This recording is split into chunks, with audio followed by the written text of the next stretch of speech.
In this video, we're going to do two different examples of using if statement, a basic if statement for this first one, and then a second example on nesting our if statements. Thing to remember when we're working with if statements, they have three parts. You have the logical test, what happens when it's true, and what happens when it's false. And if you just follow that along, so for example, if I'm here in C11, do equal if, and you have the little tooltip here, referring to this as breadcrumbs, and this tells you where you are. Right now we're working with the logic test. So in this example, we're looking for sales that are greater than 5,000. If they are, we're just going to enter the text good. Otherwise, it'll be entered as needs improving.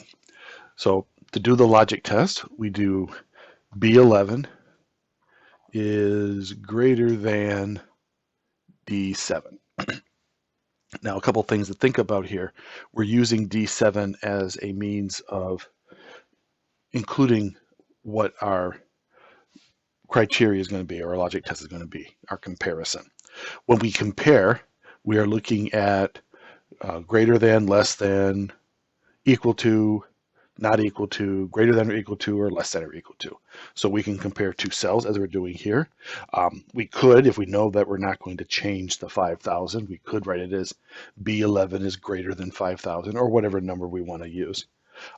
Along with the logic test and the value if it's true, or value if it's false, we can also include other functions and other formulas. So in this instance, we have B11, which is sales, is greater than D7. Now we're going to make D7 absolute because we know that when we copy these down, we need to make sure that that stays locked or stays stuck. And then we hit comma. Now we're at the value of true. You can see it's bolded here, and that's where we're going to put in good. So we do double quote, good, double quote, and then do our comma. Now we're at the false, and that'll be equal to needs improving, again in double quotes, and then we'll close our parentheses. And if we hit enter, we can see that this is needs improving because it's less than 5,000. So if we fill this down, now note before I let go of my mouse button, notice cell C22 has a line in it. I'm going to show you how we're going to fix that. So if I click and drag all the way down, I will lose my line, or my formatting for that matter. So what I want to do is this little icon right down here. This is the autofill icon. It allows us to do some changes. So if I click on it, I have fill formatting, fill without formatting. That just barely fits in the screen. So let me just move this down a little bit. There we go. So now you can see everything. So fill without formatting. So it's going to fill it down, and if I click outside, you'll see that the line remains. So that's just a very simple if statement. I can go up here and I can change this number to 6,000. You can see how things are changing. If I change it to 3,500, you can see how there's only one that needs improving. So this allows you to create a dynamic spreadsheet. Okay, so if we go to the next tab, this is the if 02. And this, we're going to actually do two if statements. An if statement has the logic test, and what to do if it's true, and what to do if it's false. In addition to that, we can actually have, with the value of true or value of false, we could actually go to other functions. So we're going to do another if statement. Now in this example, we are going to calculate commission based on sales. And we could just do it on one. So if I zip back to the first tab, instead of doing needs improving, I could have just done sales times 5%, as opposed to using the needs improving and good. So here we're going to do an if statement that's going to allow us to calculate commission based on two criteria. So in this instance, we're going to nest or combine multiple if statements. So in this example, we have sales of 3,500 or more will get a 5% commission, and sales of 6,500 or more will get a 10%. Now the issue here is we might have some overlap. So let's say I'm just going to draw, and I'm going to fill these 4 cells. And let's pretend that those represent, let's just fill them with orange.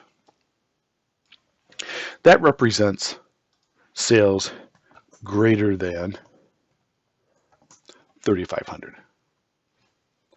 And then we're going to have another one. Let me put that in right now. Greater than 6,500. And let's say I just fill those 2 in. And I give that a green color. What you're going to notice here with these 2 cells right here is they overlap. So what we need to do is when we're creating our logic test, we want to stick with the one that is overlapped the farthest away. So we're going to stick with the 6,500, because if we did the 3,500 first, every one of these sales except for July would meet that criteria. And once a logic test comes up as true, Excel stops working and just goes to what to put in when it's true. So what we want to do is we want to first limit to only greater than 6,500. And then what's left will be compared to 3,500. So this is where we're going to actually combine multiple if statements. So in C14, we'll type in equal B14 greater than, and we're doing the 6,500 first. I want to make that absolute.